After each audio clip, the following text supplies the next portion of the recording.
બોલો સ્વામિનારાયણ ભગવાનની જય.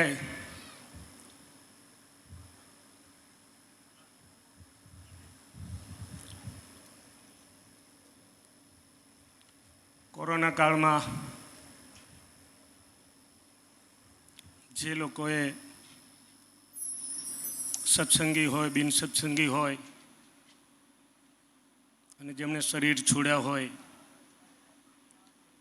એવા સમસ્ત જનો માટે પિતૃમોક્ષાર્થે શ્રીમદ ભાગવતની કથાનું રસપાન કરાવતા વિદ્વાન પૂજ્ય સ્વામી વિવેક સ્વામી, આ સારાએ પ્રસંગના પ્રેરક પરમ પૂજ્ય સ્વામી શ્રી લક્ષ્મીપ્રસાદ દાસજી સ્વામી, એમનું સંત મંડળ, ધોલેરાથી પધારેલા ધોલેરા મંદિરના કોઠારી સ્વામી પૂજ્ય હરિચરણ સ્વામી, રાણપુરથી પધારેલા પૂજ્ય શ્રીજી સ્વામી, સુરતથી પધારેલા પૂજ્ય બાલુ સ્વામી, આદરણીય વંદનીય સૌ સંતો, અમારા પુરુષોત્તમ સ્વામી ધોલેરાથી પધાર્યા છે, સંહિતા પાઠમાં પધારેલા સૌ ભૂદેવો, આ મહોત્સવમાં સેવા કરનાર નાના મોટા સૌ હરિભક્તો, સૌને જય સ્વામિનારાયણ. જીવના કલ્યાણના માટે જ શ્રીમદ ભાગવતની રચના થયેલી છે. વેદ વ્યાસજીએ 18 પુરાણો બનાવ્યા, પણ એમના જીવાત્મામાં, એમના જીવમાં ક્યારેય શાંતિ ન દેખાણી, એમને સંતોષ ન થયો. એ ચિંતિત હતા. નારદજીએ એક વખત પૂછ્યું કે તમે આટલા ચિંતિત શા માટે છે, તમને શું અસંતોષ છે? એમણે કીધું કે મેં આટલું બધું લખ્યું છતાં મને મારા આત્મામાં સંતોષ નથી. નારદજીએ કીધું આપે ઘણું બધું લખ્યું છે ધર્મ, અર્થ અને કામને માટે, પણ જીવાત્માના મોક્ષને માટે જે લખવું જોઈએ નથી લખ્યું, એના કારણે તમને અસંતોષ રહે છે.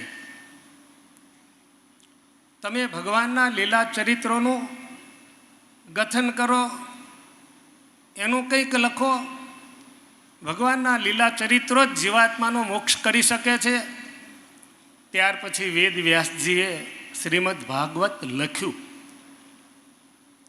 અને શ્રીમદ ભાગવતની કથા જ્યારે થઈ સુખદેવજીના માધ્યમથી, અને જ્યારે પરીક્ષિત રાજાનો મોક્ષ થયો કથાના શ્રવણના કારણે,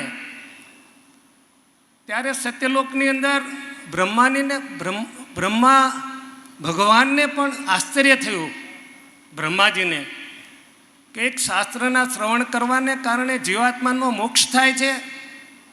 ત્યાર પછી એમણે તુલા કરી, ત્યારે એ સાબિતી થઈ કે બધા કરતાં એ શાસ્ત્ર જેમાં તુલવામાં આવ્યું હતું એનું વજન એટલું બધું થયું કે બાકી કોઈ શાસ્ત્રનું એટલું વજન ન થઈ શક્યું. ત્યાર પછી સુખદેવજી મહારાજે અનેક કથાઓ કદાચ કરી હશે, અનેક જીવાત્માના કલ્યાણ થયા હશે. ધુંધુકારીનું કલ્યાણ પણ શ્રીમદ ભાગવતના શ્રવણના કારણે જ થયું હતું. કોઈ પણ પ્રકારના એના કારણે એના શ્રાદ્ધ થયા, પણ એમાં એનું કલ્યાણ ન થયું. શ્રીમદ ભાગવતના કારણે કલ્યાણ થયું. એટલે આ શાસ્ત્ર છે ને એ જીવાત્માનું મોક્ષ કરનારું છે. કોરોના કાળની અંદર લોકોને બહુ મુશ્કેલી આવી. હું પણ એ બહુ મોટી મુશ્કેલીમાંથી લક્ષ્મીપ્રસાદ સ્વામી પસાર થયેલો છું. પૂજ્ય જ્ઞાનજીવન સ્વામીના કારણે એમને ત્યાં હું 1.5 મહિનો સુધી કારેલી બાગ મંદિરમાં રોકાયો હતો. મારી ત્યાં બહુ મોટી સારવાર થઈ. SGVPમાં પણ હું દાખલ થયો હતો, ત્યાં મને સારું થયું. ત્યાર પછી હું કારેલી બાગ રોકાયો હતો 1.5 મહિના સુધી. કારેલી બાગની અંદર રહ્યા પછી પૂજ્ય સ્વામીનું આયોજન હતું. ત્યાં એમણે આખો એક કેમ્પનું આયોજન કર્યું હતું, જ્યાં હજારો લોકોએ સારવાર લઈ અને સારવામાં સારા થયા પછી પોતાના ઘરે હસતા હસતા ગયા હતા. આ સંતો જે આપણને મળેલા છે આપણું બહુ મોટું જમા પાસું છે, યાદ રાખજો ભક્તો. શ્રીજી મહારાજે આ સંતોની બહુ પ્રશંસા કરી છે, એમનો બહુ મહિમા બતાવેલો છે, ખૂબ મહિમા છે. સંત જાણજો મારી મૂર્તિ રે, એમાં ફેર નથી એ કરતી રે.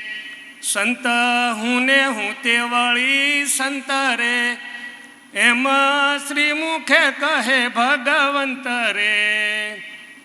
આવા સંતો જે આ સત્સંગને પ્રાપ્ત થયા છે ને, એ સત્સંગનું બહુ મોટું જમા પાસું છે. હા, સ્વામિનારાયણ ભગવાન પોતાની સાથે સંતો લાવ્યા, એની પાછળનું જો મોટામાં મોટું કોઈ કારણ હોય તો સ્વામિનારાયણ ભગવાન એવું ચોક્કસ માનતા હતા કે જગતમાં જો મને કોઈ ઓળખાવનાર હશે તો માત્ર ને માત્ર એ પાત્ર છે, એ સંત છે.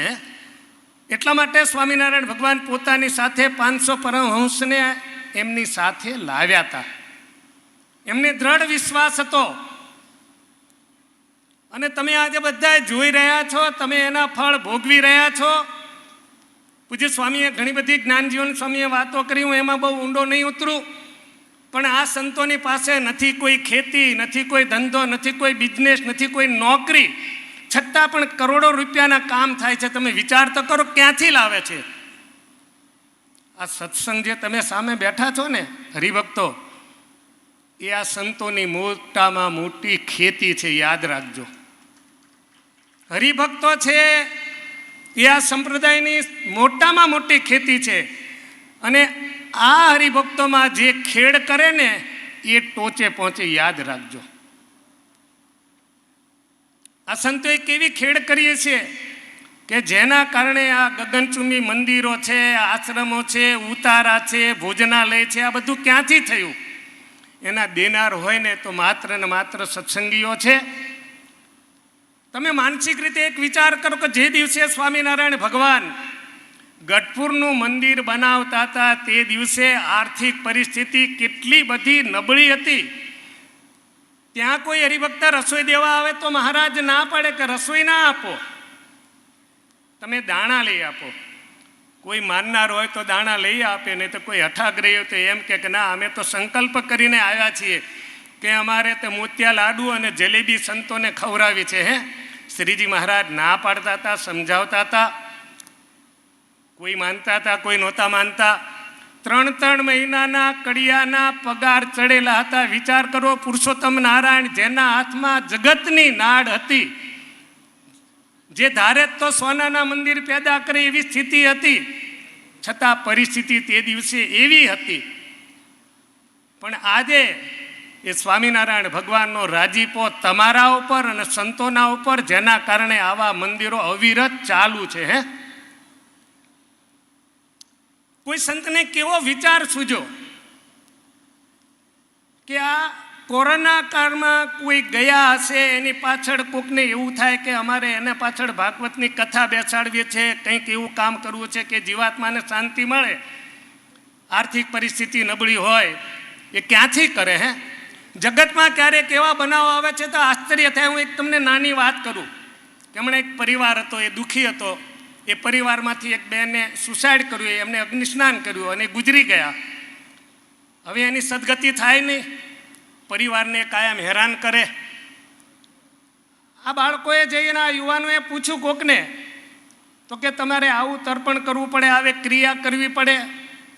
એ યુવાનોએ એ મહારાજને બોલાવ્યા, ઘરે આવ્યા, એમને કીધું કે અહીંયા આટલો વિધિ કરો, બાકી નર્મદાજીને કિનારે કરવા જાઓ. એ પરિવારનો ખર્ચો થયો 40,000 રૂપિયા. વિચાર કરો ક્યાંથી લાવે? એક પરિવાર સામાન્ય કુટુંબમાં જીવતો હોય, 40,000 રૂપિયા ક્યાંથી લાવે? અહીંયા ઘર બેઠા ગંગા આવી છે.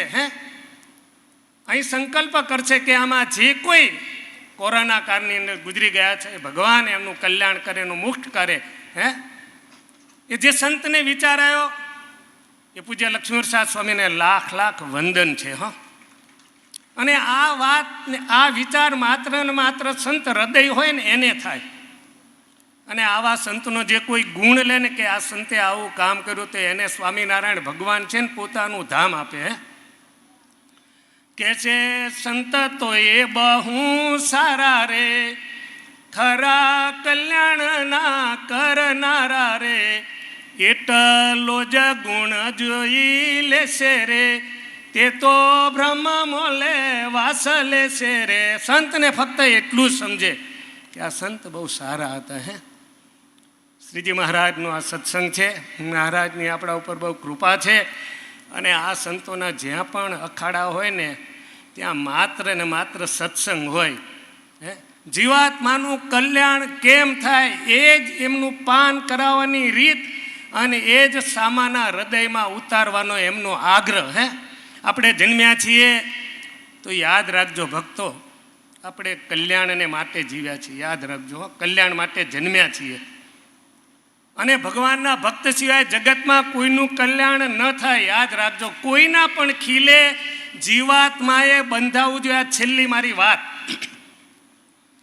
તમને જેમાં શ્રદ્ધા હોય એમના, તમે સ્વામિનારાયણ ભગવાનના ઉપાસક હોય તો એના ખીલે બંધાવ, રામના ઉપાસક હોય તો એના ખીલે બંધાવ, કૃષ્ણના ઉપાસક હોય તો એના ખીલે બંધાવ, સદાશિવને ઉપાસક હોય તો એના ખીલે બંધાવ. પણ તમારે કોઈની સાથે બંધાવવું પડે. ભગવાનને ભૂલી અને કોઈ માણસ એમ કે હું મારો મોક્ષ કરીશ કે મારું કલ્યાણ થશે, એ ખોટી વાત છે. હું છેલ્લી એક બે પંક્તિ કહી દઉં કે ભગવાનને ભૂલે એ કયા રસ્તે જાય. યાદ રાખજો ભક્તો, ભગવાનનો ભૂલેલો જીવ કયા રસ્તે જાય. હું નાનો હતો ને ત્યારે સુરતમાં જતો હતો લક્ષ્મીવરસાદ સ્વામી. તે દિવસે નંદકિશોર સ્વામી ત્યાં કોઠારી હતા. એ સવારમાં ત્યાં પ્રભાત ત્યાં મૂકે. એમાં એક ભજન આવે અને એની એ ભજનની પંક્તિ મને તે દિવસની યાદ રહી છે, આજે પણ યાદ છે. આપણે ત્યાં કોઈ ગુજરી જાય ને એટલે કાગળ લખવામાં આવે. સ્વામિનારાયણનો ઉપાસક કાગળ લખશે કે અમારા વડીલ ગુજરી ગયા, એ અક્ષરધામમાં ગયા. રામનો ઉપાસકો છે એ વૈકુંઠનું એડ્રેસ આપશે, કૃષ્ણનો ઉપાસક છે ગોલોકનું એડ્રેસ આપશે, સદાશિવનો જે ઉપાસક છે એ કૈલાસનું એડ્રેસ આપશે. બહુધા આપણે ત્યાં 4 એડ્રેસ આપવામાં આવે છે કોઈ ગુજરી જાય એની પાછળ. પેલા કવિએ એમ કીધું કે આ લોકો જે એડ્રેસ બતાવે ને એ ખોટા છે. અક્ષરધામ, ગોલોક, વૈકુંઠને આ જે એડ્રેસ આપે છે ખોટા છે. એણે ચોકડી મારી દીધી. એણે એક કાવ્યમાં એવો વ્યંગમાં એણે એક ભજન ગાયું કે જાઉં જમને દ્વાર જીવતા, જાઉં જમને દ્વાર જીવતા, છોડીને સંસાર, એક દિન જાઉં જમને દ્વાર. પણ બીજી પંક્તિમાં એ એડ્રેસ બતાવે છે. આવ્યો ત્યારે હરિની સાથે કરીને આવ્યો કરાર. આવ્યો ત્યારે હરિની સાથે કરીને આવ્યો કરાર.